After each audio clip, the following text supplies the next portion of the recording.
Oh bila kita bersama.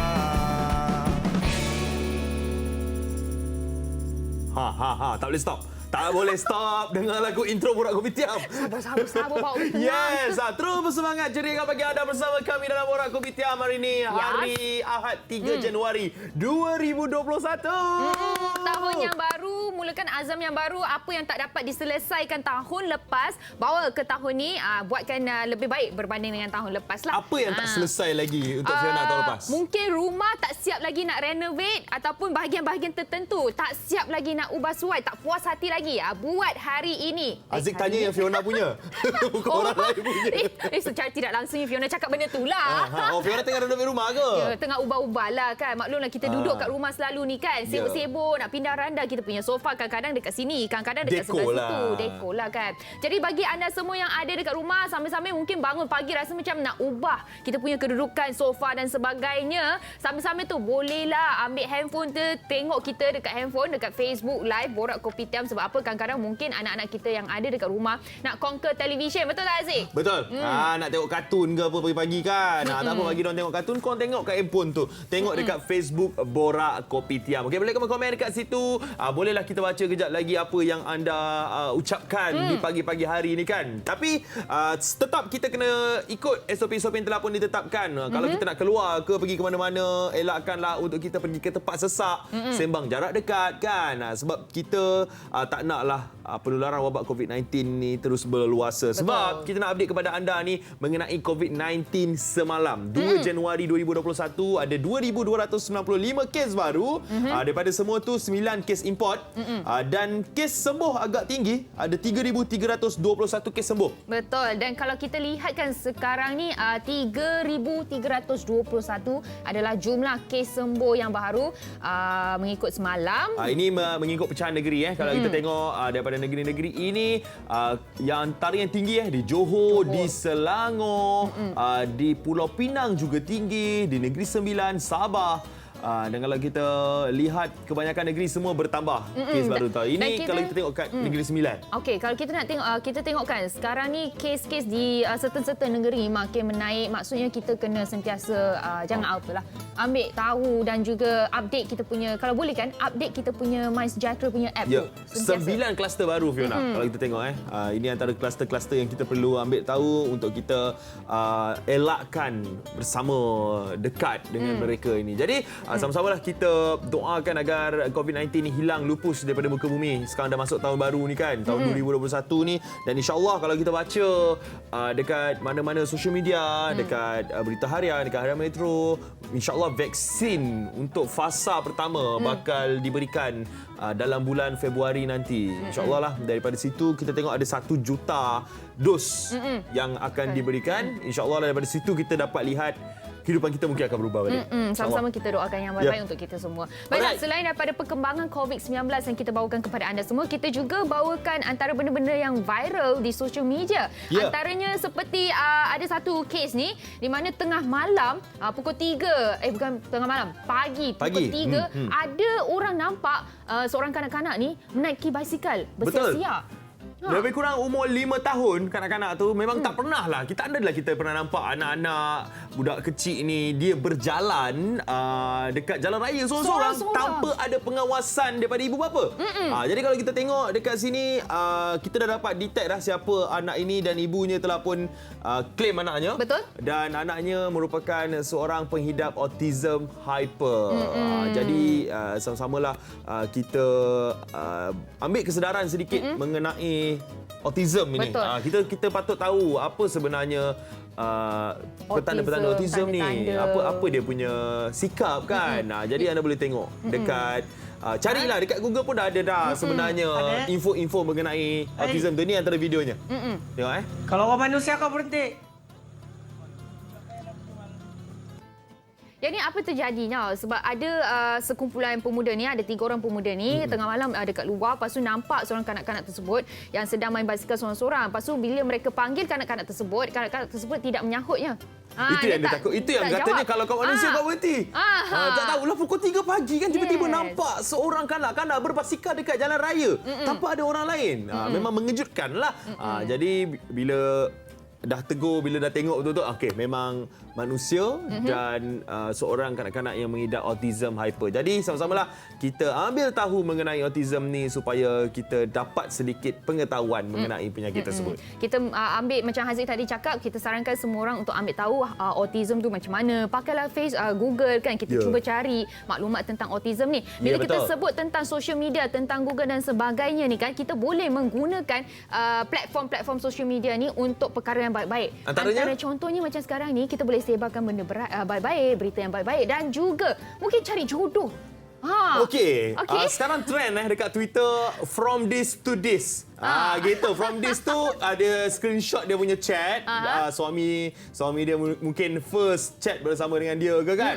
So ini ada satu chat tu lah daripada seorang peniaga ni dekat Twitter. Diingat laki ni DM dia nak beli barang. Betul. Rupanya nak try.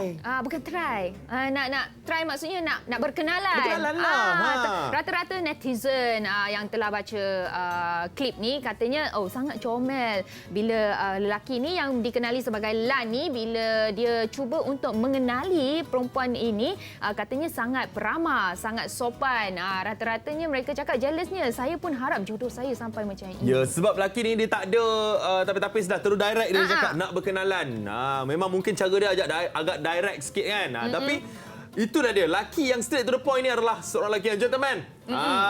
Terus dia bagi tahu nak berkenalan. Ni antara video kahwin yang dikongsikan dekat Twitter. Wah, sweet sangat-sangat. Sweet and simple lah kalau kita tengok kan. Langsung macam nak buat balik, sanding. Kita dengan isteri yang isteri kita lah. Bukannya dengan orang lain. Kita dengan isteri kita nak buat balik sanding ni, nak buat video-video balik kan. Seronok tengok. Bila pakai baju putih, baju kahwin tu, pegang bunga, jambangan bunga. Semoga anda-anda semua yang mungkin single lagi kat luar sana dapatlah ada bertemu dengan jodoh tidak lama lagi. Kita doakan akan adalah lelaki ataupun wanita yang DM anda akan cakap, "Hai, saya nak berkenalan." Tak lama lagi ni. Tapi yang paling pentingnya kena berhati-hatilah, sebab kalau kita nak tahu dekat social media ni ada macam-macam orang. Kita boleh sebarkan benda baik-baik juga, tapi juga kita tak boleh nak tepis juga ada kemungkinan di antara mereka yang di luar tu yang ada niat yang jahat. Jadi kita kena berwaspada juga walaupun betul.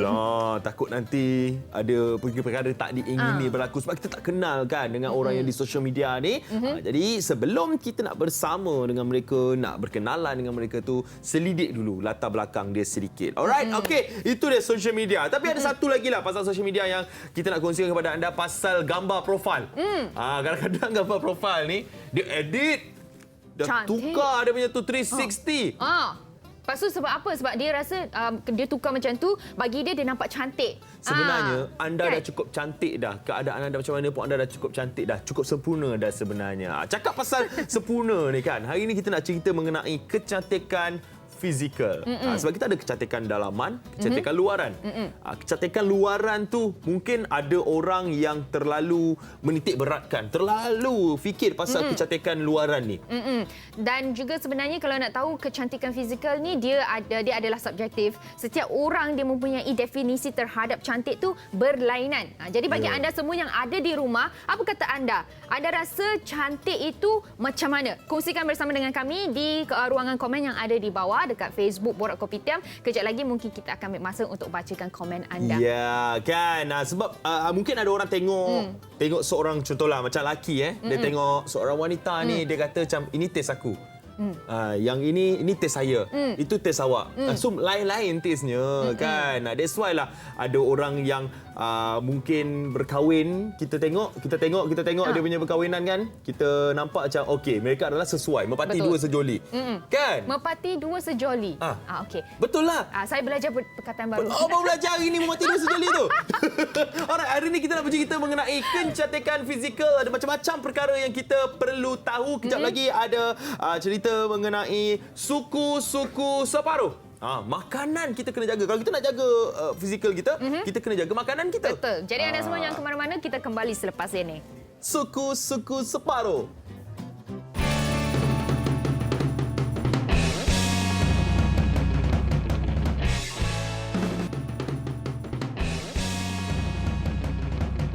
Assalamualaikum, selamat pagi. Terima kasih kepada anda yang masih bersama kami dalam Borak Kopitiam. Hari ini tahun baru kita episod kedua lah untuk tahun ini. Betul. Saya sangat happy lah Haziq. Kenapa? Nak gelak sikit sebab apa? Kalau kita tengok dekat komen Facebook kita, ada rata-rata ni cakap daripada Nur Azila. Assalamualaikum, selamat pagi Borak Kopitiam. Hai Haziq dan Fiona, selamat tahun baru. Semoga you all terus sukses ya. Kak Ani daripada Kak Temerloh kata hujan lebat dari malam semalam tadi non-stop. Betul. Yang ni paling penting kena baca. Fiona cantik pagi ini. Macam tak percaya, tak percaya. Ada, betul, ada. Thank you so much. Terima kasih kepada Boleh nak baca anda. komen tapi jangan komen buat sendiri. Dia komen buat sendiri. Tapi hari ni kita sebut pasal topik kita kecantikan fizikal. Betul lah. That's why lah Fiona buat komen sendiri tadi tu untuk kita relate kepada topik kita hari ni, iaitu kecantikan fizikal. Untuk kita menjaga kecantikan fizikal ni ada macam-macam cara. Antara benda yang kita perlu titik beratkan adalah mengenai makanan. Betul. Apa yang kita makan tu adalah diri kita. Maksudnya bukan kita makan diri kita tu. Tak, maksudnya kita apa yang kita makan adalah menunjukkan kita, diri kita ni siapa sebenarnya. Sebab kita kena berjaga-jaga, kena cukup nutrisi makanan tu. Jadi hari ni kita bersama dengan ini Liana dan juga Yusof. ya, admin kan? Admin lah kiranya. Tapi kita panggil pengasas lah. Pengasas, kan? ya. Selamat sejahtera. Selamat Silakan. pagi. Assalamualaikum. Sila. Sila duduk. Okey. Alright, duduk ke tempat merah tu. Kita dah tutup cantik lah tempat merah ni untuk kita jaga penjarakan fizikal kita hari ini. Jadi hari ini kita bersama dengan Liana dan juga Yusof untuk kita bercerita mengenai suku-suku separuh. Itu adalah nama grup. Yes. Betul grup dekat Facebook. Tapi kalau ikutkan suku-suku separuh ni memang terms yang digunakan untuk kita menjaga makanan yang kita ambil. Mungkin boleh explain sedikit tentang suku-suku separuh, grup dulu. Kemudian bagi tahu kita suku-suku separuh ni sebenarnya macam mana. So macam bagi Fiona, mungkin ada yang di rumah juga tak pernah lagi nak dengar ataupun mengamalkan suku-suku separuh ni. Jadi macam mana tertubuhnya suku-suku separuh ni? Okey, tertubuhnya grup suku-suku separuh ni, saya mengambil iktibar daripada kisah arwah abah saya. Dia kidney failure, dia dialisis dalam 2 tahun dan meninggal. Asalnya daripada kesilapan lah. Naif mungkin tak tahu, mengambil produk dan kidney failure.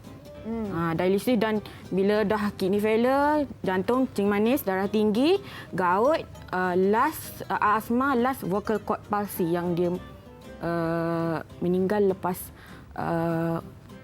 operation. Boleh saya tahu? Kalau boleh saya tahulah produk yang tadi Liana ada sebutkan itu adalah produk kurus ke macam mana?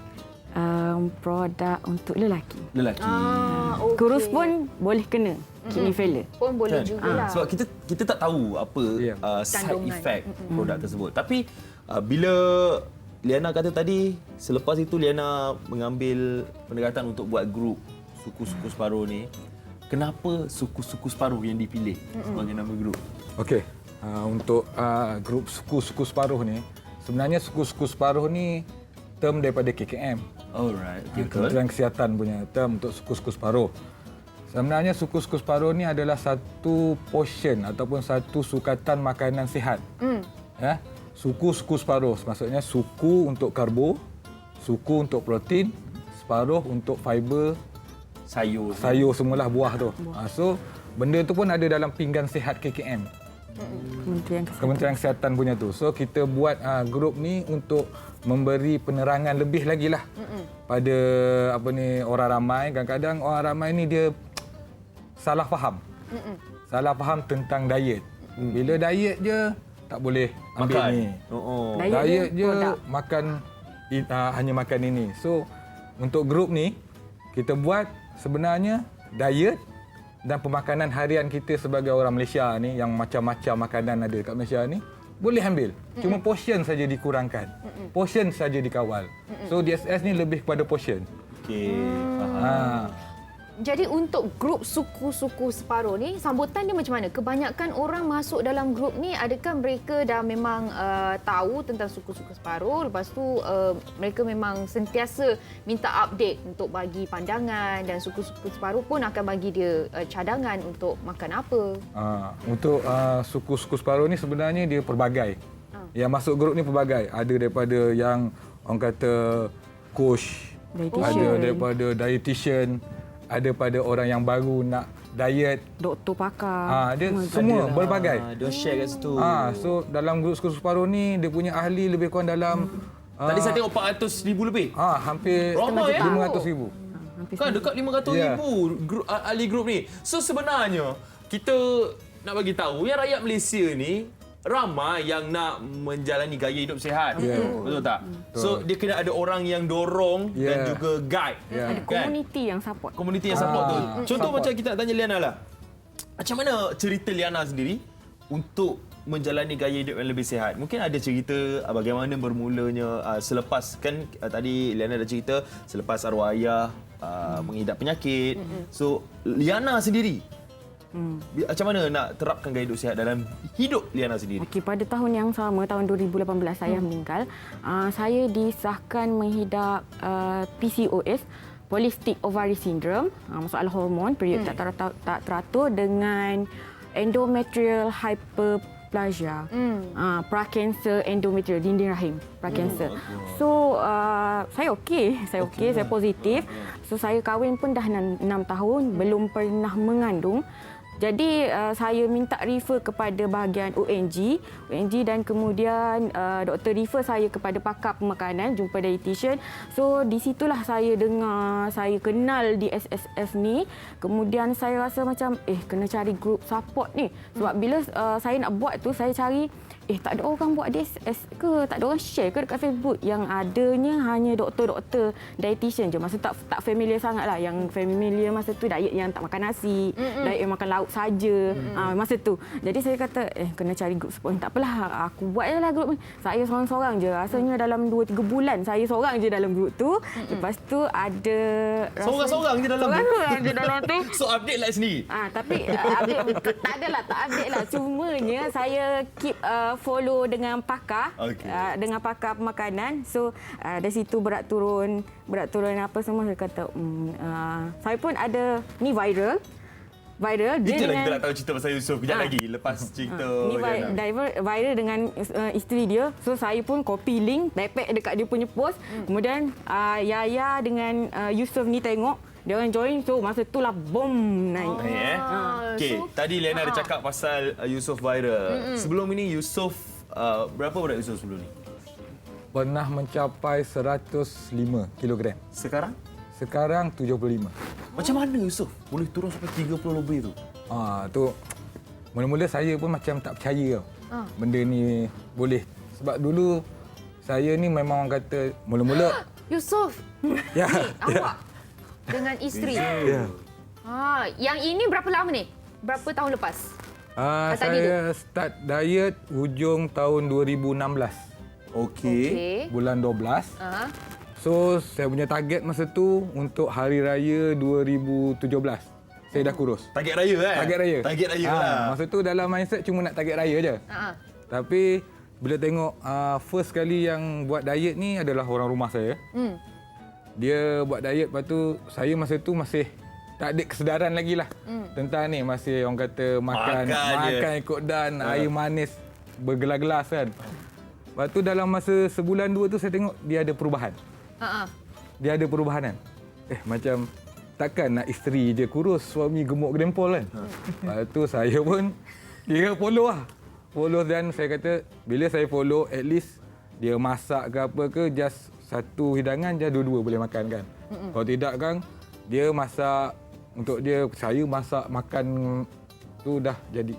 Macam mana nak ubah daripada kita jenis yang makan nasi satu pinggan, lauk keliling kepada suku-suku separuh ni? Boleh tak mungkin kita nak ajar sikit kepada kita sendiri untuk mengamalkan gaya hidup sihat ni? Sebenarnya bukannya kita nak cerita pasal fizikal sangat, kita nak cerita pasal kesihatan tu. Ya betul, macam suku-suku separuh ni orang kata pun kurus itu bonus. Kan? Yang penting kita jaga dulu kita punya kesihatan kan. Sebenarnya orang kata kita rasa suku-suku separuh ni macam tak cukup. Betul tak? Macam kenapa sikit sangat sebelum kita banyak makan. Biasa makan nasi satu mangkuk. Penuh, lepas tu sebenarnya itu yang setengah tu atau separuh fiber tu itu yang menyebabkan kita sebenarnya kenyang. Sayur dan buah tu yang membuat kita kenyang. Sayur apa yang selalu boleh buat kita kenyang cepat ni? Saya selalu ambil macam timun, bayam, Ulam-ulam semua. ulam. Yang biasa kita makan, yang biasa di kedai, yang biasa itulah. Dan diet suku-suku separuh ni, saya tak nak sebut diet lah, senang, suku-suku separuh ni. Suku-suku separuh ni sebenarnya tak perlulah kita orang kata terlalu terikat pada makanan tertentu. Okey, setiap hari benda yang sama. Tak perlu. Kita boleh tukar-tukar sebenarnya kan Kita lauk-lauk tu. kita makan contohlah. Nanti saya sebut produk pula jadi Kita sebut makanan lah, ayam ke daging ke ya. contoh. Contoh makanan segera lah. Okey. Okey, fast food. Boleh. Oh, boleh juga. Tapi portion. Kita kekalkan portion suku-suku separuh.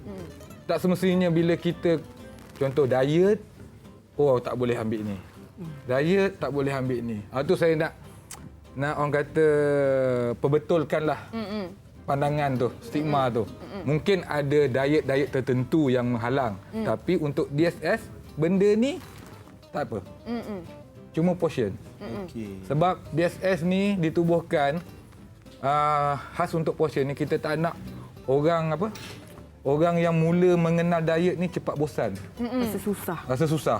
Itu yang kita takut sebenarnya. Betul. Sebab apa tahu? Mungkin Yusof sendiri boleh kongsikan juga bila kita macam Haziq cakap kan, mula-mula kita memang dah biasa makan banyak nasi, daging semua tu. Tapi bila kita nak ubah kan, mesti pernah Yusof alami perasaan macam saya nak give up lah. Mungkin Yusof boleh ceritakan. Okay, Lena boleh cerita dulu sebelum ni, tengok gambar ni. Ini dikongsikan dekat grup suku-suku separuh. So ini adalah antara portion yang terbaik lah. Suku-suku separuhnya. Dia memang ada satu pinggan. Memang ada satu pinggan tu yang memang ada pinggan suku-suku separuh tau.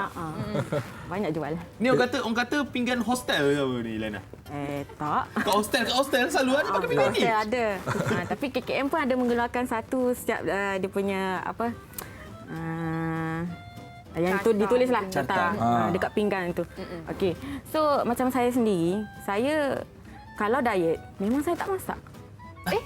Lepas Mana tu, dapat makanan? makanan? Beli. Oh. Beli. Saya kerja. Okey. Okey, kalau beli tu macam mana? Beli. Pilihan makanan tu. Okey, beli. So pergi dekat kedai. So kan ada banyak lauk. Yang tu yang best. Kalau kita masak kat rumah, 1-2 lauk je. Betul tak? Kalau pergi kedai, ada sayur, ada ikan, macam-macam, ada ketam, ada. Tapi ambil mengikut portion. So, mula-mula sekali macam mana kita nak tahu kita punya portion macam mana.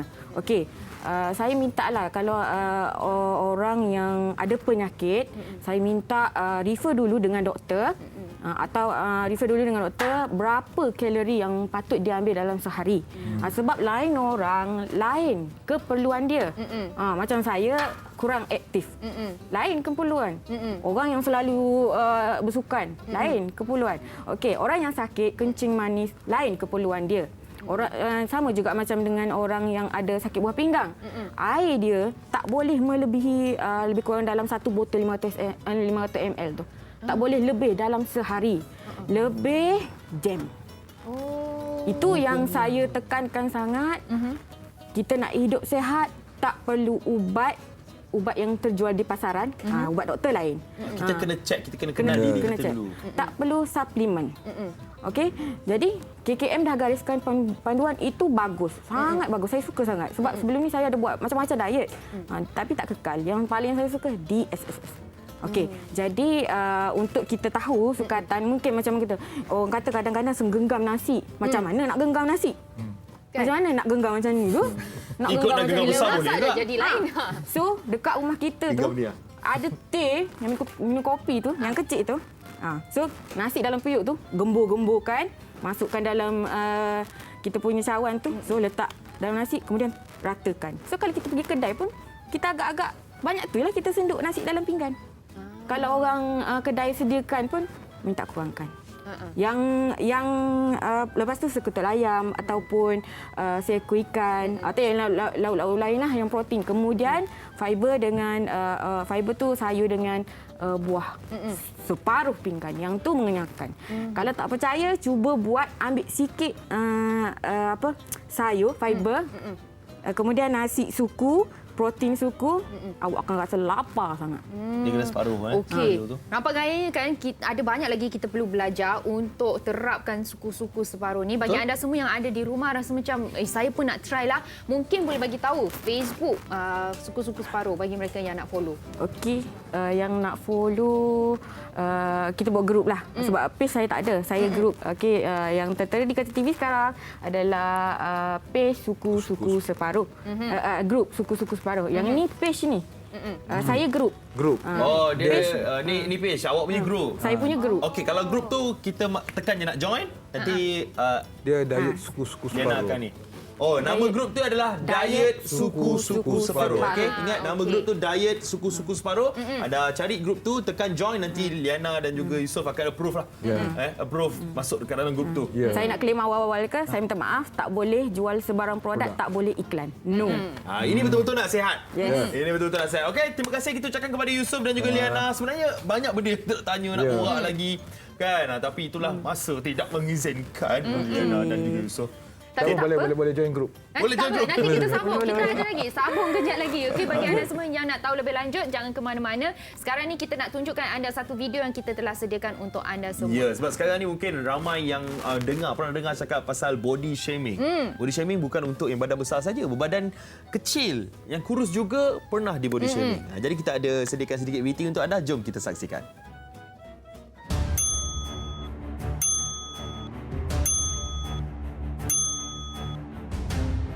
Body shaming atau mengikut Kamus Dewan Bahasa dikenali sebagai kecam badan kerap berlaku di sekeliling kita. Ramai yang menormalisasikan kecam badan dan beranggapan perbuatan itu dikira sebagai gurauan kecil. Menurut pakar psikologi, kecam badan mampu memberikan kesan yang negatif kepada mangsa. Antaranya, mangsa akan menjadi tertekan dan mungkin akan terlibat dengan gejala stress eating atau tekanan makan, di mana ia boleh menyebabkan peningkatan berat badan yang mendadak dan menjejaskan kesihatan mangsa. Kedua, perbuatan kecam badan akan merendahkan keyakinan diri seseorang. Ia juga akan menjatuhkan prestasi kendiri sewaktu melaksanakan tugasan di tempat kerja dan sebagainya. Seterusnya, mangsa yang dikecam badan secara kerap boleh menyebabkan kecelaruan keresahan atau social anxiety disorder, di mana mangsa akan menjadi tidak selesa untuk bergaul dengan orang lain disebabkan malu dengan penampilan diri mereka. Sebenarnya banyak lagi kesan buruk terhadap mangsa kecam badan. Masyarakat perlu sedar bahawa perbuatan kecam badan bukanlah perkara yang boleh diambil ringan. Kesannya sangat besar.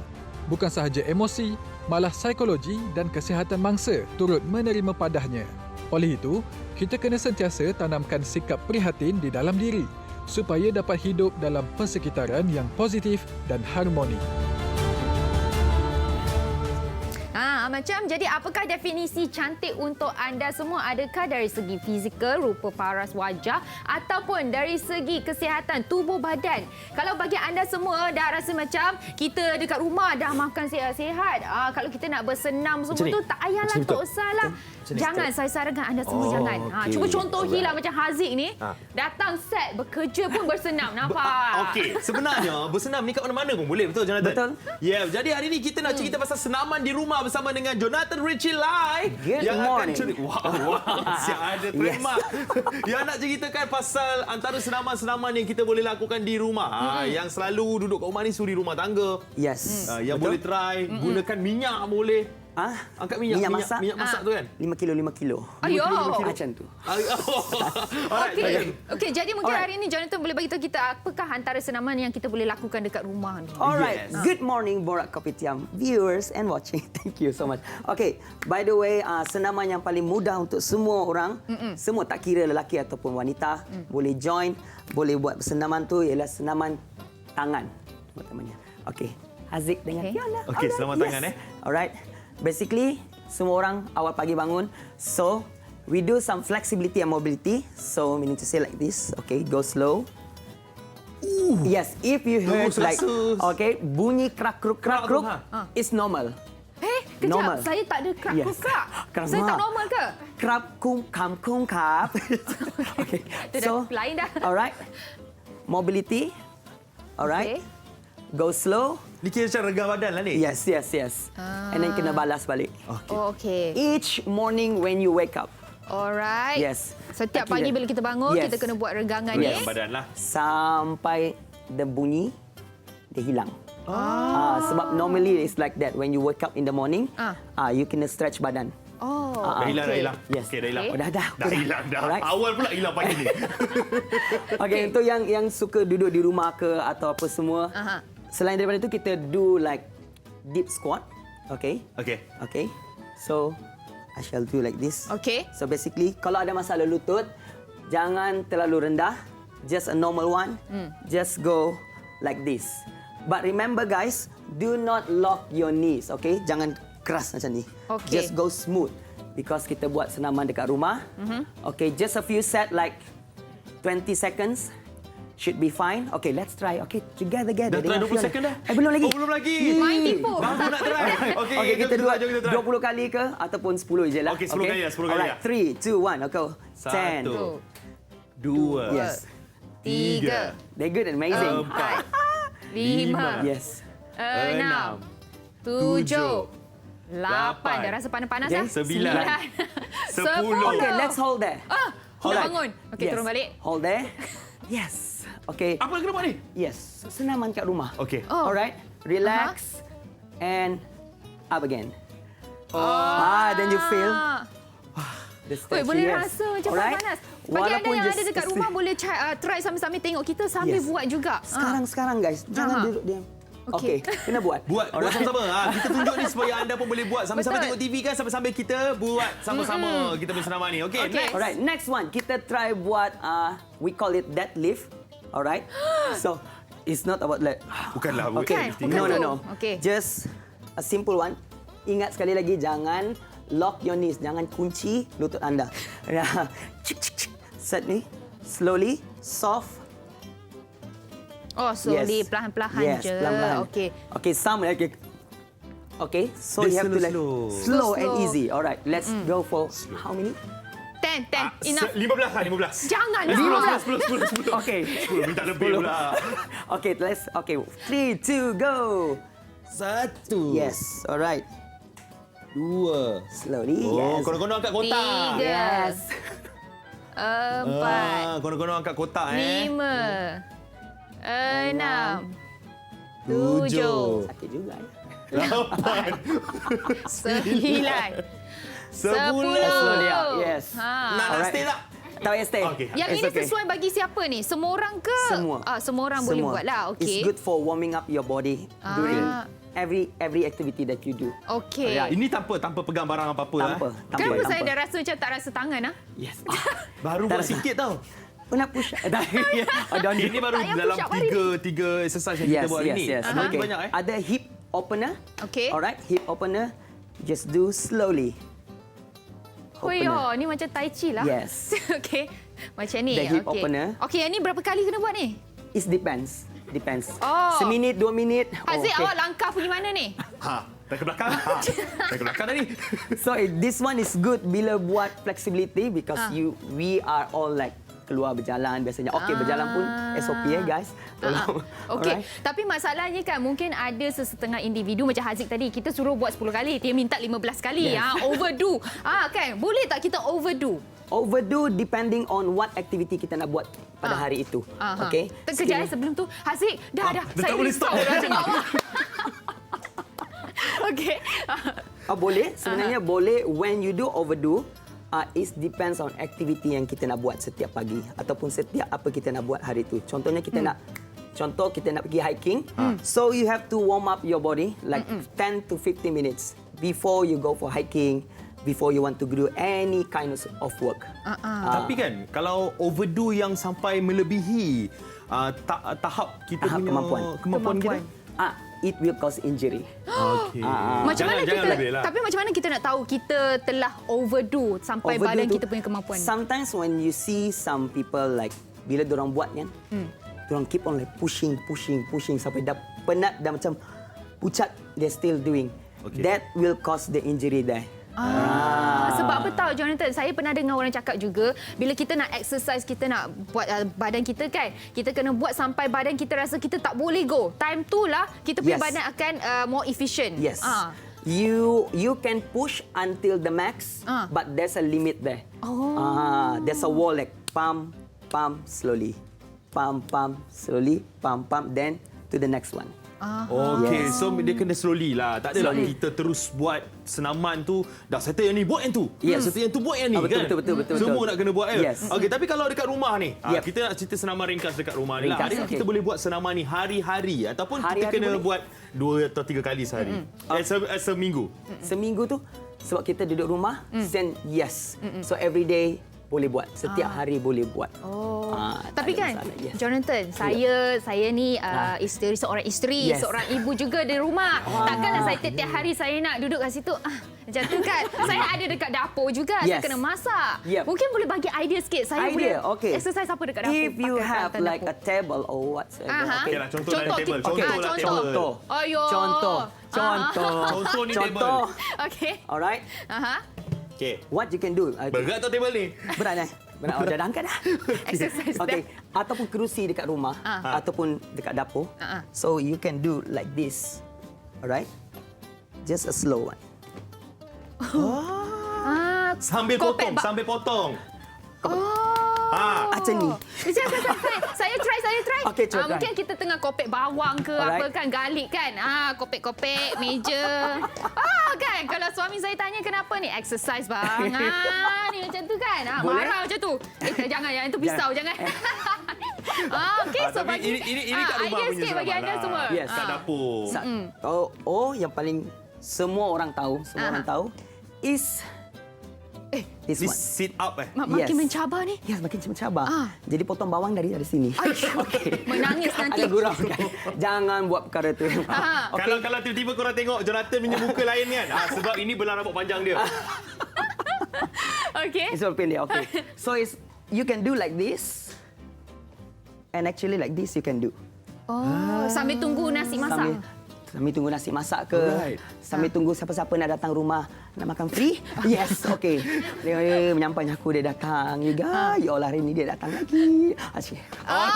Okey, so ini antara senaman ringkas yang kita boleh cuba dekat rumah. Kalau kita memang duduk rumah hari-hari jenis. Yeah. Lagi-lagi kalau kita work from home lah sekarang ini. Yes, Itu yes. antara senaman-senaman yang kita boleh buat untuk kita Betul. kekal cergas dan juga cerdas. Alright, Jonathan.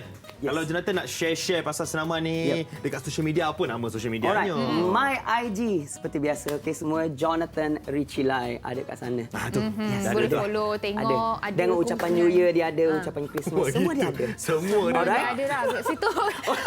Nampak tak promo kat situ? Promo. Alright, Okay, jangan thank lupa you, untuk follow Jonathan. Jonathan untuk dapatkan tips-tips senaman ringkas di rumah. Alright, itu Yes. antara cara untuk kita kekalkan kecantikan dan juga kesihatan kita. Agree. Yes. Yes. Bagi anda semua nak tahu, kita dah tahu kita nak sihat, kita nak cantik semua tu, kita kena jaga pemakanan, kita kena exercise. Tapi contoh makanan, nak tahu juga, jangan ke mana-mana. Selepas ini kita akan tunjukkan kepada anda semua. Ya, dan ada seorang fisioterapi yang akan bersama dengan kita hari ini. Terus kekal bersama kami dalam Borak Kopitiam.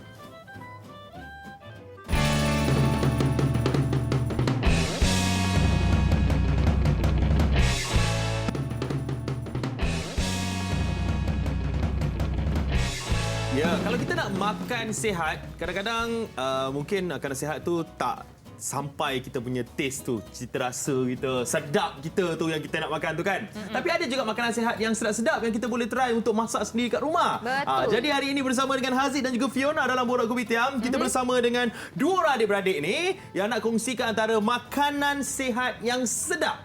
Mereka daripada Facebook Dapur Sedekah, betul? Ya, kita bersama dengan dua adik-beradik iaitu Muhammad Farizal dan juga Siti Aisyah. Jadi kita boleh tak kita panggil Rizal dengan Aisyah? Boleh. Okey. So hari Memang ni itu nama panggilan dia. hari ni yang kita hidangkan dekat atas meja ni sebenarnya kita panggil apa ni? Makanan. Yang ini kita panggil, Ada nama lah. healthy food lah. Healthy food lah. Healthy food lah. Sebab dia lebih kepada, sebab kita bukan program, jadi kita cuba ajar apa siapa yang nak rasa ataupun makan makanan healthy kan.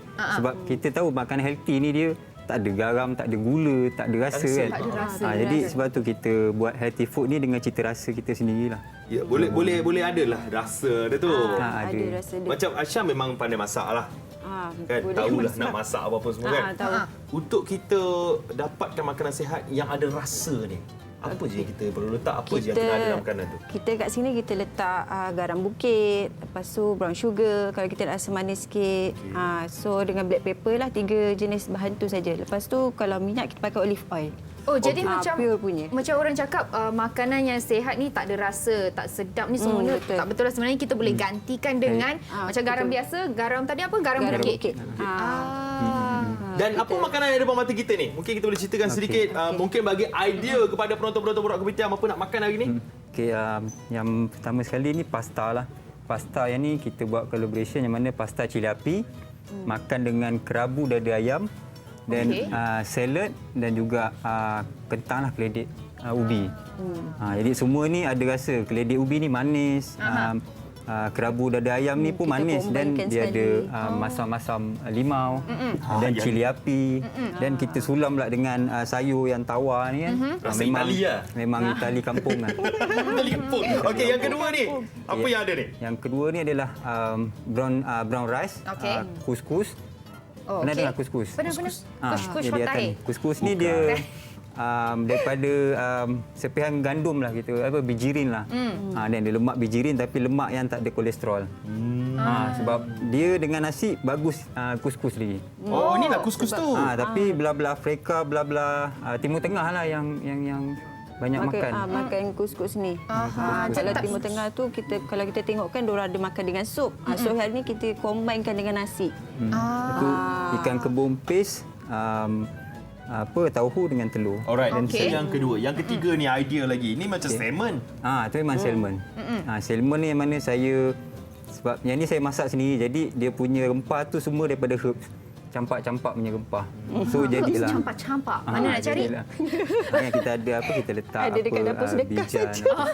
Lagi satu kan, sebenarnya makan sihat ni bukan setakat rasa dia. Dia punya presentation tu sendiri. Dia punya warna makanan tu pun boleh menarik perhatian kita betul. untuk makan makanan sihat ni kan. Jadi pemilihan makanan ni siapa yang pilih untuk kalian jual sendiri? Sebab yang pergi pasar saya. Dia pergi pasar. Yang pergi pasar saya. Yang pilih sayur pun saya. Jadi kadang-kadang bila kita ada dekat pasar tu saya pun pening juga.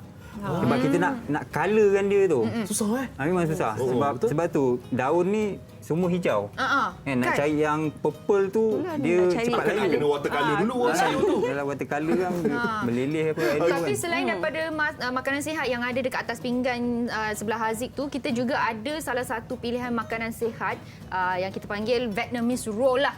Kan? So jadi hari ini fokus kita sebenarnya kita nak ajar anda semua yang ada di rumah untuk pun sama-sama boleh try buat Vietnamese roll sendiri dekat rumah. So Okey. jadi kita mula-mula sekali kalau kita nak buat Vietnamese roll ni, bahan-bahan yang kita perlukan.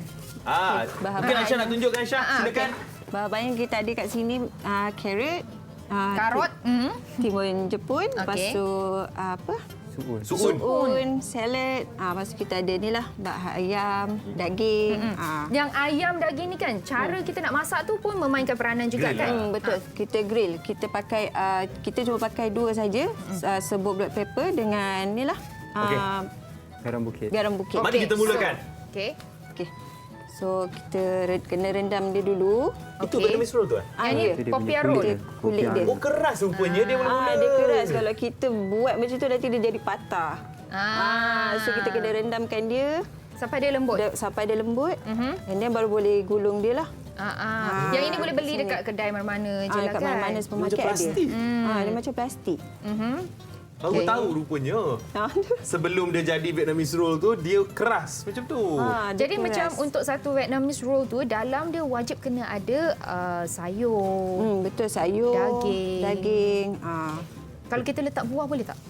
Kalau buah tak boleh. Tak pernah Tak lagi rasanya pernah kita lagi makan orang Vietnamese buat. roll ada buah. Tak, mungkin boleh try dekat rumah. Tengok Sebab kita rasa kita dia kan. Sebab kalau dekat Vietnam, dia dalam tu dia letak kangkung tu dia rebus tau. Dia celur kangkung, udang kering. Banyaklah. Tapi betul. kalau dah banyak sangat nanti rasa dia tak berapa Dia tak ni. berapa Macam tu sangat. pelik-pelik lah. Macam rasa. pelik kan. Okey, dah siap. ni je. Okey. Dia dah siap cair, dah siap So dia lembut. memang akan lembut-lembut macam ni Dia akan Okey. lembut. Okey. So kita betulkan dia balik. Okey. Tak nampak dia Lucina. Dia di sini. Kita Kalau tengok ada apa bekal dia lah tak Aisyah duk belik-belik tu. Rupanya belik-belik Vietnamese roll. Okey, kita Okey, kita ambil letakkan semua salad. bahan-bahannya. Daun salad sikit. Daun salad. Okey. Lepas tu kita letakkan apa? Carrot dengan timun. Lepas tu suun lah. Bahan-bahan dia. Kalau timun yang ni timun Jepun. Ni timun Jepun. biasa boleh juga kan? Timun biasa pun boleh juga.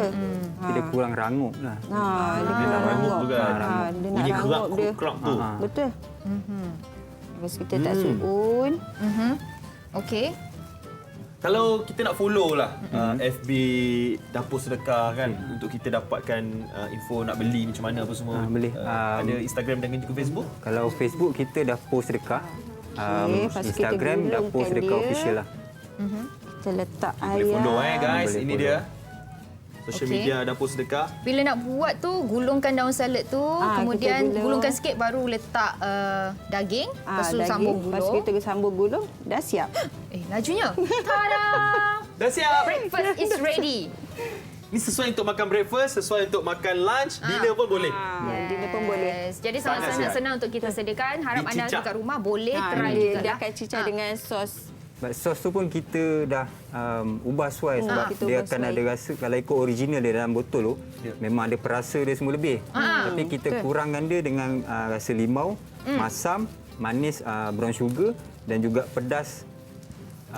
Sehatkan sos tu pedas. juga. Siapkan sos tu juga. Jadi itulah dia antara makanan-makanan yang anda boleh try untuk mengamalkan gaya hidup sehat. Dan antara benda yang paling senang untuk anda cuba adalah buat Vietnamese rolls tadi tu. Betul. Buatlah dekat rumah banyak-banyak. Thank you Aisyah, thank you Farizal sebab Thank sudi bersama you. dengan kita hari ini untuk Terima kasih, berkongsikan jemput. antara makanan-makanan daripada Dapur Sedekah.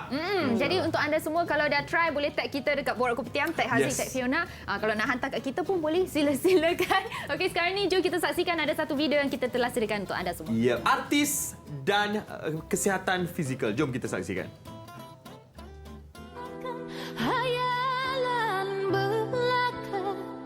Menjaga kecantikan fizikal perlu bagi seorang selebriti atau anak seni. Jadi, kami sempat menemu bual secara maya Sharifah Zarina yang kini sudah memasuki usia 40-an. Penyanyi yang popular dengan lagu Langit Ketujuh ini sentiasa kelihatan awet muda dan cantik. Cantik ke? Maintain. maintain. Okey. Saya sekarang ni dah usia naik ke angka 4 juga kan. So, saya rasa untuk menjaga tu sebenarnya bukan orang kata masuk angka 40 baru nak jaga. Tidak. Kata saya sendiri, saya daripada umur 18 tahun, saya start makan semua vitamin suplemen kan. Itulah yang saya amalkan dan juga sebenarnya daripada saya sekolah menengah, saya minum air jamu tau. Minum air jamu ke? Saya suka sangat. So kalau mak saya buat air jamu tu, saya akan minum air jamu tu. Punca tak nak makan jamu sebenarnya. Itulah benda tu dah ada kat rumah. Tak? Dia dah ada dalam periuk. So mula-mula cuba saja. Apa ni? Cubalah. Dia kan jenis yang air periuk tu. Cubalah minum. Lepas tu badan berpeluh-peluh. Bestnya. Esok minum lagi. Lama-lama dah jadi macam air putih. Kira jamu tu belilah, bukan jamu kita buat sendiri ke, tradisional tak adalah kan? Beli, tapi itu adalah buatan sendiri tradisional oleh orang-orang kampung. Kita buka dia punya uncang tu, dalam tu ada akar-akar kayu, macam-macam dalam tu. Uncang yang orang jahit sendiri, seperti. Adakah macam diet lah, makanan ni tak ada makan ke macam mana? Saya tak makan nasi. Lama sangat dah. Nak diet punya pasal lah. Okay? Sebab saya punya badan ni turun naik. Jadi, saya pernah tak makan nasi selama 5-6 tahun. Tapi tahun ni saya dah macam, TV punya pasal. Saya tengok, makan nasi. Saya pun makan nasi. Tahun ni saya dah melanggar lah saya punya ni. Pantang larang Saya punya pantang larang tu. Saya dapat rasakan tau, bezanya makan nasi dengan tak makan nasi tu sangat lain. Bila tak makan nasi, okey, awak macam sama je. Cuma kadang-kadang tu ada rasa macam dizzy sikit. Aku kata macam Pening tiba-tiba lah. bangun je dari kursi.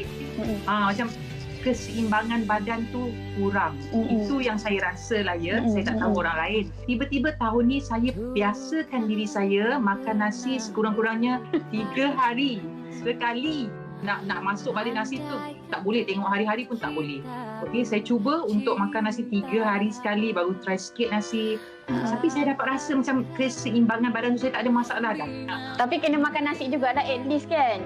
Bagi saya rasa kan bila benda ni berlaku, saya rasa nasi tu sangat penting. Betul lah orang cakap nasi tu penting. Kita orang Melayu kena makan nasi. Kita orang Melayu.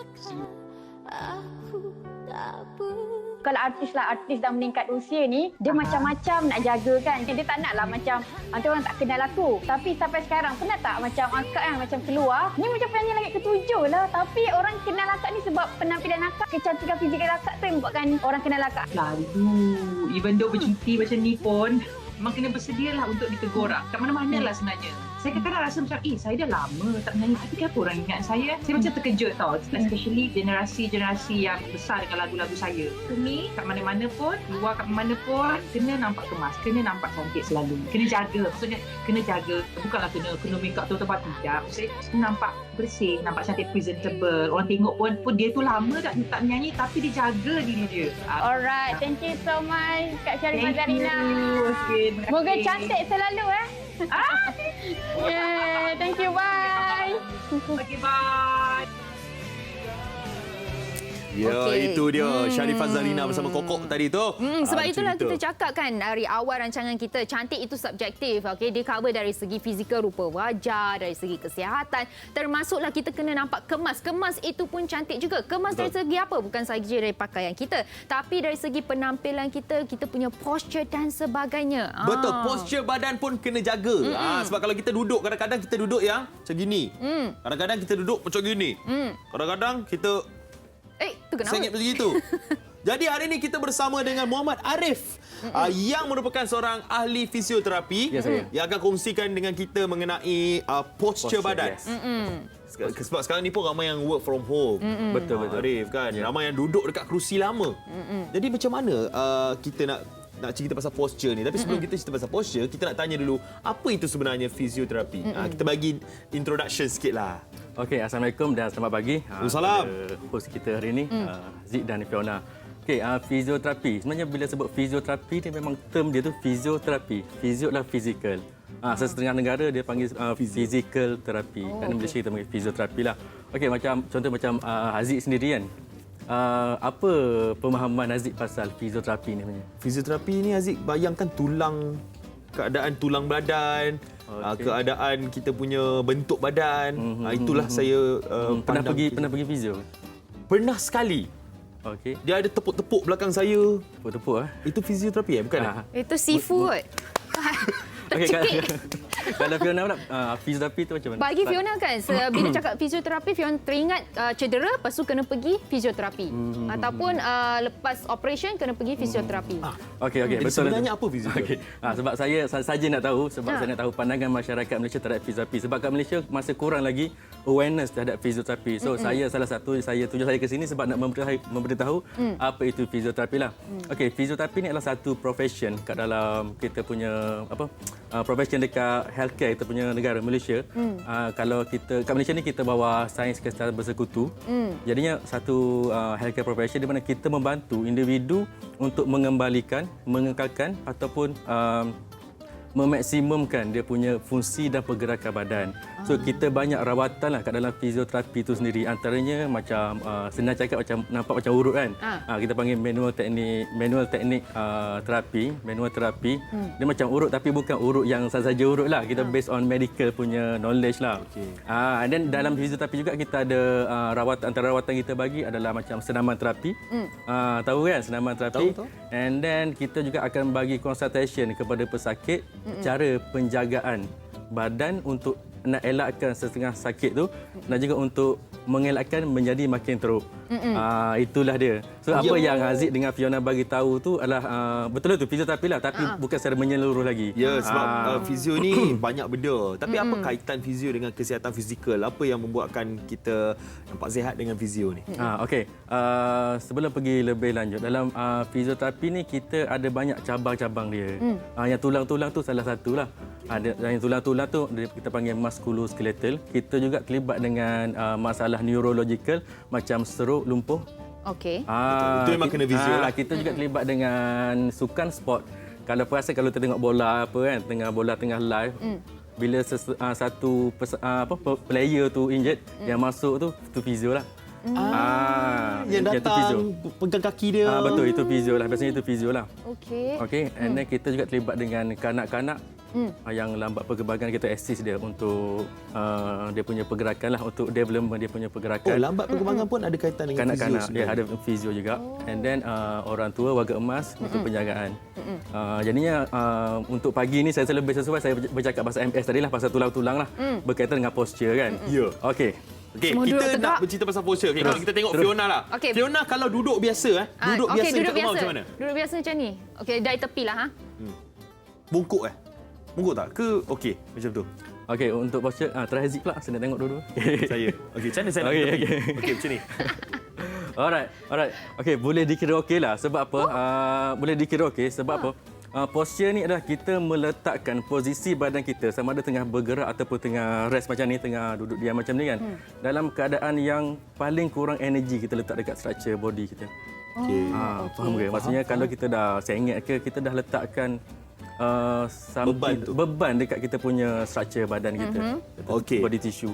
Faham. Tapi kalau kadang-kadang kalau kita tengok ada yang membongkok sewaktu duduk, yang bahunya tu sampai macam ni, sampai dah tak nampak leher dah. Itu dah back posture lah kita panggil. Back posture. Mungkin boleh bagi tahu kita macam antara contoh macam mana baru boleh consider ataupun dikatakan sebagai satu posture yang betul, yang bagus. Bila kita duduk, kita start daripada duduk. Dia sangat luas, tapi saya explain pasal contoh bila banyak work from home ataupun banyak duduk dekat office, kita punya posture adalah badan memang kena straight. Kalau kita punya kerusi kan, pastikan kita rapat dekat belakang untuk menyandar tu, dan badan straight, tu je. Badan tak boleh sengit ke tepi ataupun ke depan.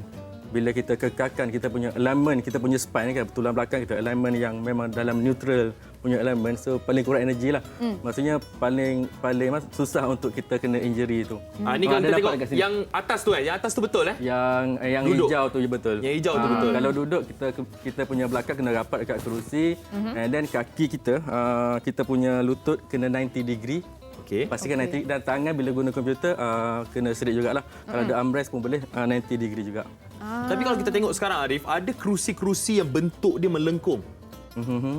Yang dikatakan mengikut bentuk badan. Adakah itu sesuai untuk digunakan? Itu antara usaha yang dibuat oleh industri untuk memastikan kita follow good posture itulah. Sebab dia akan support kita punya curvature of spine tu. Dalam belakang kita ada curve kan. Dia akan support lah. Jadi lagi patut kita guna kerusi macam itulah. Okey, kalau gambar ni tengok yang salah tu kan. Yang belah kiri sekali tu dia terlalu membongkok. And then yang belah tepi dia tu kerusi terlalu rendah menyebabkan kaki dia tinggi tak jadi 90 dah. Jadi yang betulnya kita kena ikut yang kanan sekali lah. Yang kanan sekali. Kita punya kepala tak menunduk, memang straight dengan skrin. And then kaki dia pun 90 degree, dia punya belakang pun terus ke belakang. Kalau tadi kita pakai komputer macam ginilah, dia punya tangan ni kan. Tapi kalau zaman sekarang ni, anytime, anywhere, kita pegang handphone. Yes, betul. Di mana-mana saja. Untuk kita pegang gadget pula. Kan selalu kan, kadang-kadang kita akan letak tangan di sini, kita akan pegang telefon macam inilah, kita akan duduk tengok telefon kononnya. Contohnya lah kat rumah macam Fiona sendiri selalu macam ni. Adakah ini posture yang baik?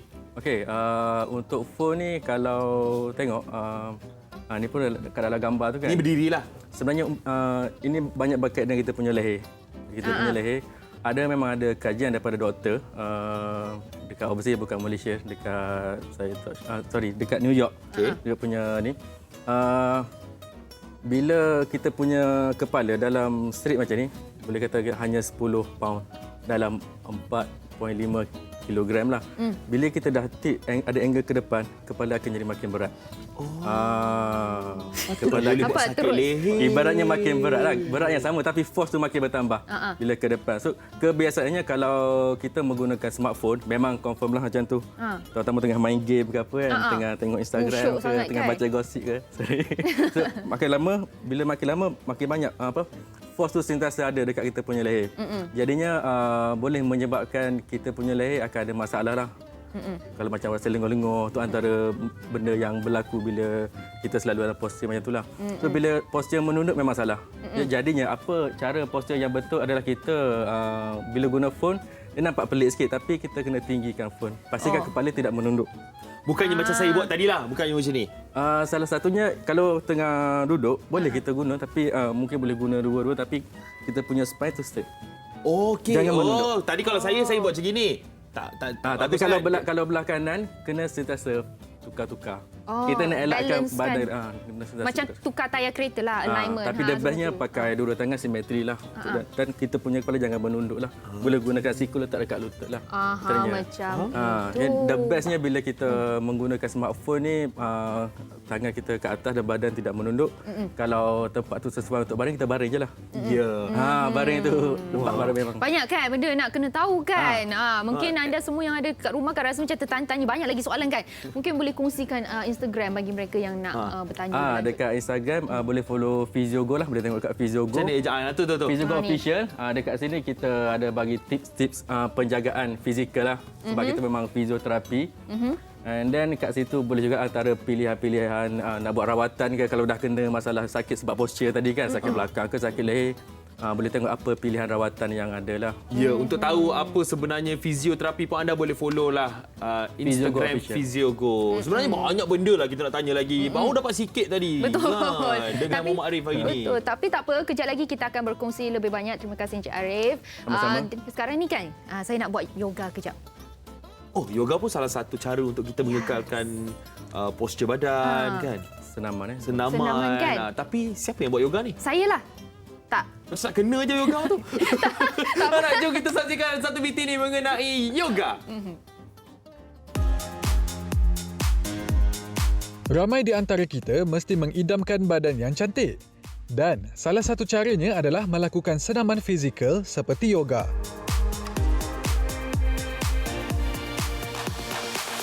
Selebriti terkenal Atlia Harun antara individu yang gemar melakukan yoga kerana ia membantu dalam mengekalkan badan yang cantik serta sihat. Saya bermula pada umur 30 tahun, 16 tahun yang lepas, dan saya jatuh cinta dengan yoga ini bukan pada kelas yang pertama.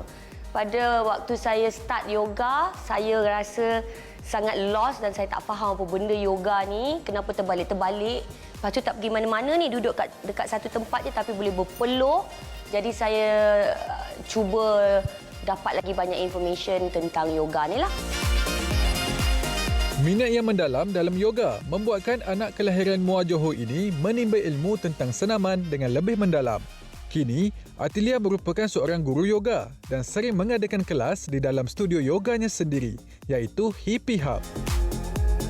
Itu ya, apabila orang tanya saya apa bagusnya yoga ni, tapi saya takut nak buat yoga sebab saya tengok orang selalu terbalik-terbalik, terkehir, terpusing macam pretzel. Itu pasal lah you kena datang. Sebab you tak fleksibel lah you kena datang. Sebab you tak kuat lah you kena datang. Sebab yoga ni dia start bukan terkejut terus. Dia start dengan pernafasan, cikgu ajar macam mana nak bernafas. Lepas tu kita stretch sikit-sikit, manja-manja sikit. Lepas tu bila kita punya flexibility tu datang, lepas tu lagi kita push. Yoga ni banyak membantu dalam pernafasan, di mana minda saya lebih tenang, saya rasa lebih tenteram, lebih chill. Kadang-kadang bila nak marah tu saya rasa macam lambat saya nak marah. Bila betul-betul marah tu rasa macam bila kita breathing, praktikkan breathing exercise yang cikgu ajar, saya rasa macam okey, tenang. advice untuk beginner yang nak masuk yoga, datang je. Serius, you have to push yourself, datang. Jangan takut sebab kadang-kadang orang tu post kat Instagram tu balik-terbalik tu, diorang memang macam nak menunjuk je. Geram kat aku tengok. Saya pun salah seorang tu. Tu bila orang tengok, orang takut tau macam, kena pergi, saya nak buat yoga, saya tak boleh buat split, saya tak boleh buat headstand. Tak. Itu semua diorang dah terror baru diorang buat. Don't be afraid. Jadi macam I dulu memang redah je. Memang first class tu you akan lost. It's okay. You just have to go through it once and then it will be okay.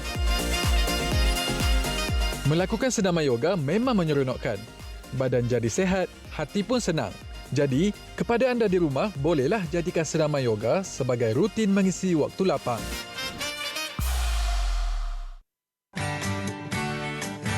Bila PKPP dilanjutkan dan pandemik belum lagi berakhir, ramai yang risau akan nasib ekonomi, keluarga, masyarakat dan negara. MHI Isnin ini membawakan temu bual secara eksklusif bersama dengan Dr. Farah Roslan, anak Malaysia yang mencipta tudung steril pakai buang pertama untuk petugas perubatan di UK. Isnin ini adalah Isnin pertama untuk kita bekerja dan saya bersama tim MHI akan berada di LRT Masjid Jamek untuk meninjau perkembangan bagaimana agaknya rakyat Malaysia bekerja pada hari Isnin pertama 2021. Jadi jika anda berada bersekitaran di sana, jangan lupa untuk tegur kami. Nantikan kupasannya dalam MHI T3 Isnin ini. Jangan lupa bersama dengan kami ya. Jumpa nanti.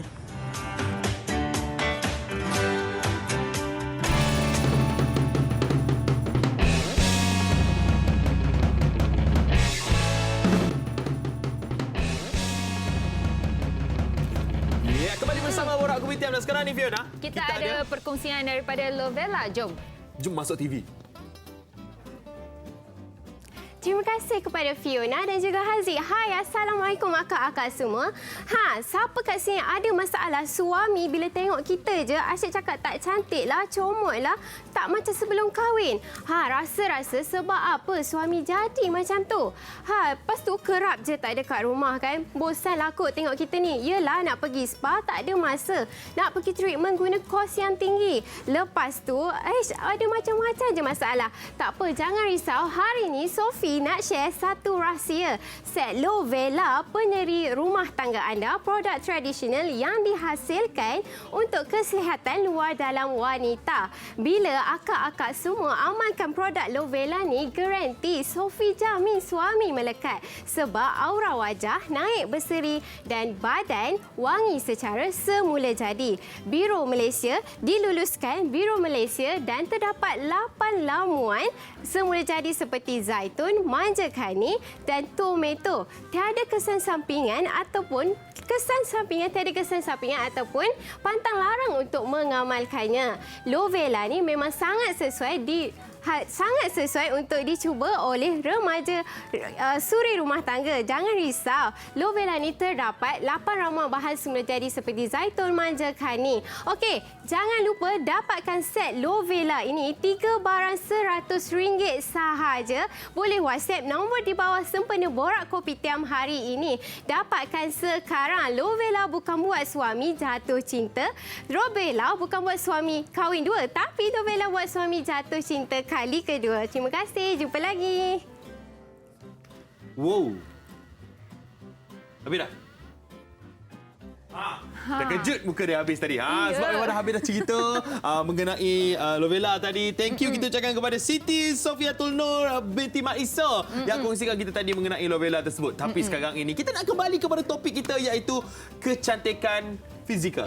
Dan sebab pasal kecantikan, saya percaya ramai di antara anda semua yang ada di rumah sentiasa akan scroll IG, Facebook, tengok artis mana yang cantik. Kita nak try lah follow, try nak ikut perkembangan, ikut apa yang artis-artis tersebut buat. Ya, okey. Dan ada satu tajuk, nama topik kita untuk segmen ini adalah cantik di pertengahan usia. Kenapa tutup? Tutup mata tetamu kita bersama dengan Liza Abdullah. Assalamualaikum. Waalaikumsalam warahmatullahi wabarakatuh. Ini bukan segmen jenayah. Waalaikumsalam warahmatullahi wabarakatuh. Itu ke tajuk dia? Ingatkan tajuk macam beginilah pengairan hidup. Tak bukan. Salah tajuk lah sebenarnya. Kalau tu tajuk ni tak datang, malu lah. Alah, kenapa nak malu? Sebab ramai datuk usia tu macam dah lebih pada setengah dah ni. Tak, tapi sebab kita nak cerita mengenai kecantikan Liza Abdullah. Cantik ke? Cantik ke? Ya, cantik. Allahu Akbar, Jai. Sebab kita untuk mengekalkan kecantikan di pertengahan usia ni adalah sangat susah. Subhanallah, ya Tapi Allah. mungkin Kak Liza nak ceritakan sedikitlah apa sebenarnya antara rahsia-rahsia. Okey, bismillahirrahmanirrahim. Assalamualaikum warahmatullahi wabarakatuh. Minta maaf lah ya, tadi datang-datang macam terkejut juga sebenarnya. Sebenarnya tajuk ni amat berat lah bagi kakak sebab satu pujian tu adalah satu benda yang membuatkan kita rasa iya ke ataupun kadang-kadang kita memang bila orang cakap tu kita rasa satu pengiktirafan. Tapi kalau nak kata topik dia cantik di pertengahan usia, pertengahan yang mana nak tanya tu? Dari 10 ke daripada 20 ke daripada 100 nak tahu juga. Okay, untuk sekarang ni kan kita tengok berdasarkan wajah Kak Liza ni Allah nampak Akbar. macam umur awal 30-an. Alah dia tipu ni. Fiona memang kaki kipas. Tipu. Kalau takkanlah Alfi yang tipu. Okey, kalau 34 sekarang tipu. Takkan berlakon semalam you nipu ni. Tak, saya cakap tak tipu. Okey, dengar betul-betul penjelasan Fiona. Nampak wajah macam 30-an. Nampak wajah. Tapi umur sebenar Kak Liza adalah 57 tahun. 57. Dah masuk tahun baru Ya, 57. Dah masuk tahun baru. Tapi kalau kata 57 daripada orang nak tak anak I dah nanti. I baru nak cakap umur I 37 tahun. Tak apa, kita edit, kita cut yang tu. Ya, tak apa. Kita Okey, kita nak kembali kepada menjaga kecantikan tadi tu. tak boleh serius sangat lah. Macam, this cannot lah serius. Mana ada serius daripada tadi tak serius ni. Okey, berbalik kepada? Kita punya rahsia tadi tu.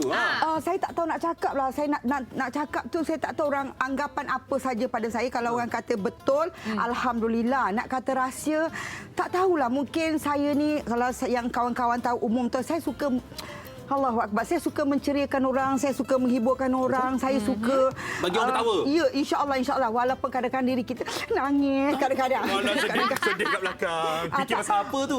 Fikirlah, biasalah kehidupan kita ni kan ada tunggal terbaliknya, ada tapi tak payah kita fikirkan masalah, tapi kalau kita berbalik kepada isu tadi, sebenarnya saya bersyukur pada Allah, berkemungkinan besar ya Aziz ya. Siapa dik maklumlah kakak ni Fiona cantik sangat nama saya puji tadi umur 30. Sebab zaman kakak nama Fiona tak ada Melah, Ramlah, jadi Fiona tu tak wujud. Jadi kakak nak belajar Fiona. Okey, mungkin lah ataupun kakak ni tidak mengamalkan, kita tidak menyentuh peribadi orang lain, tapi kakak tidak mengamalkan benda-benda macam saya tidak merokok, walaupun kawan-kawan sekeliling saya tidak, kadang kawan merokok kan kecil hati pula tak because kakak memang umur 25 tahun dah belajar menjaga kesihatan dari segi suplemen. Maknanya umur 25 tahun saya akui kat sini, jangan anggap benda tu remeh, tapi sebenarnya pemakanan tambahan memang perlu.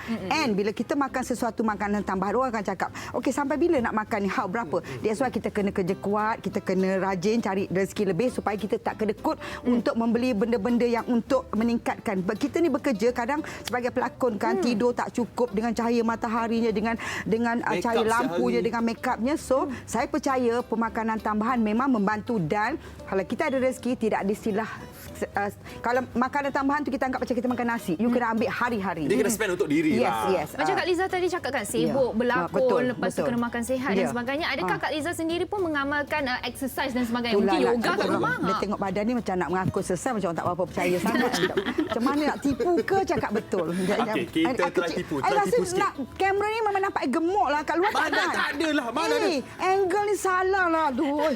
Ini dekat TV kan dia ekstrakan beberapa saya memang size. saja pakai besar supaya tak nampak susuk tubuh, sebab itu tak baik sebenarnya untuk orang tua macam Okey, berbalik kepada soalan tadi.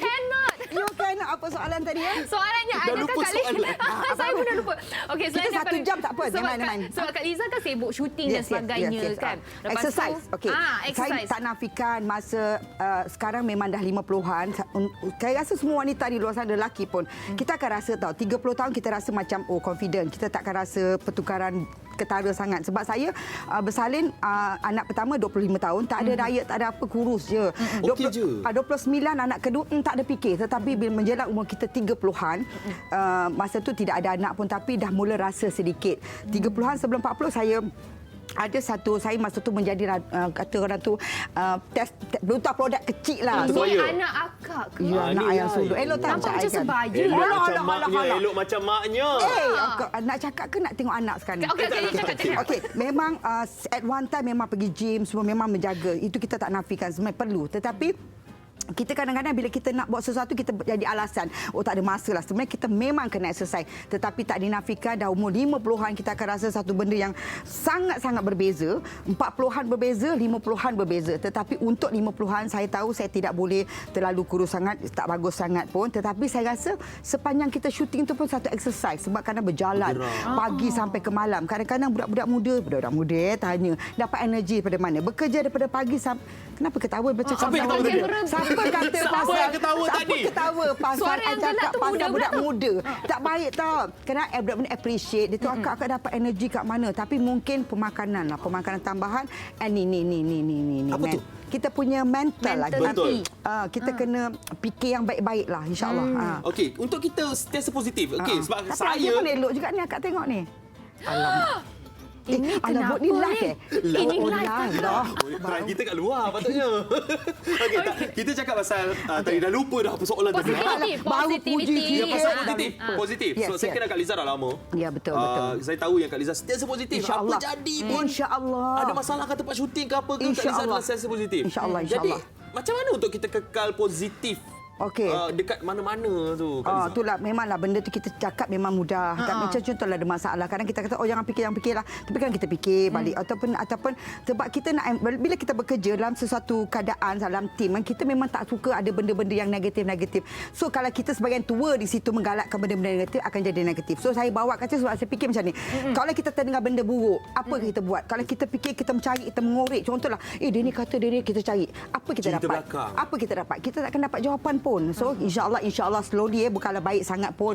Slowly kita buatlah satu benda walaupun perit tapi kita telan dan kita serah pada dia, insya-Allah kita rasa macam dah finally dia ada. So fikir macam itulah. Akhirnya pun walaupun kita mengadu kat kawan, walaupun kita merintih, walaupun kita menangis sekali makan lepas tidur ke apa benda takkan menyelesaikan masalah. Sebab at one time saya juga mengalami keadaan yang tak boleh tidur, macam-macam serabut kepala. Tapi saya fikir Allah uji saya, sebenarnya tak. Akhirnya kita kena buat satu keputusan bahawa segala-galanya memang dia bagi kat kita. So kita mintalah kat dia balik. Betul. Macam ustazah tak kat sini salah. Tapi dia macam cakap karakter hari ni tau. Dia ada karakter jahat, dia ada karakter baik, karakter terai lelaki. Terai tu sebagai perempuan memang ada perasaan menerai. Apa salahnya? Tak salah. Okey, tapi kan tadi kita dah cakap pasal positif, tapi kita tahu watak Liza Abdullah dekat dalam drama kadang-kadang watak jahat. Kan? Dah keluar dah. Dah keluar dah, nampak dah keluar dia.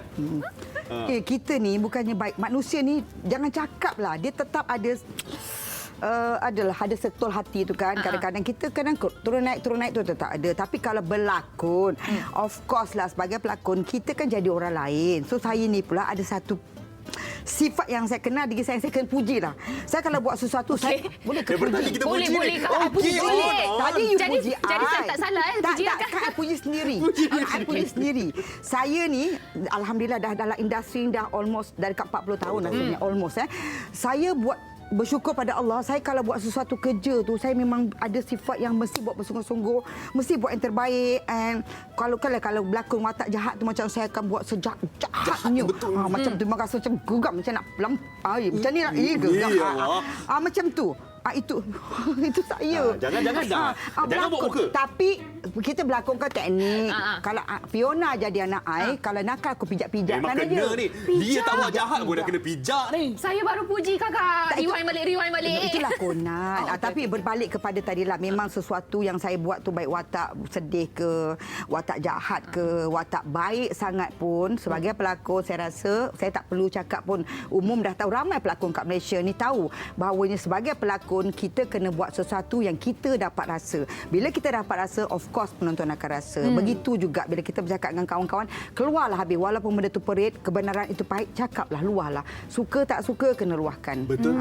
Itulah dia kan. Bila kita bercakap benda yang positif, kita bercakap benda yang elok, kita sendiri akan rasa happy and sihat. Bila kita sihat, kita akan happy. Betul. Panjang je, tapi dia punya point dia adalah kita kena tapi happy. Ni berapa jam program ni? Dah nak habis dah. Dah nak habis dah. Tak puas lah. 30 minit je. Tak puas lah. Okey, kita nak tanya Liza Abdullah Abdullah punya perkembangan terkini lah. Mungkin nak cerita apa drama terbaru ke ataupun Ya, apa Alhamdulillah, filem terbaru syukur keluar. pada Allah sangat-sangat masih lagi diberi walaupun dah tua ni kan. Alhamdulillah pekerjaan tu masih ada lagi dan insya-Allah saya rasa lepas Akasia yang ini kami punya next Akasia insya-Allah di TV3 and seperti umum tahu 7 hari tu pun insya-Allah dengarnya kabar-kabarnya insya-Allah next year akan disambung semula. So terima kasih kepada semua yang menyupport kami.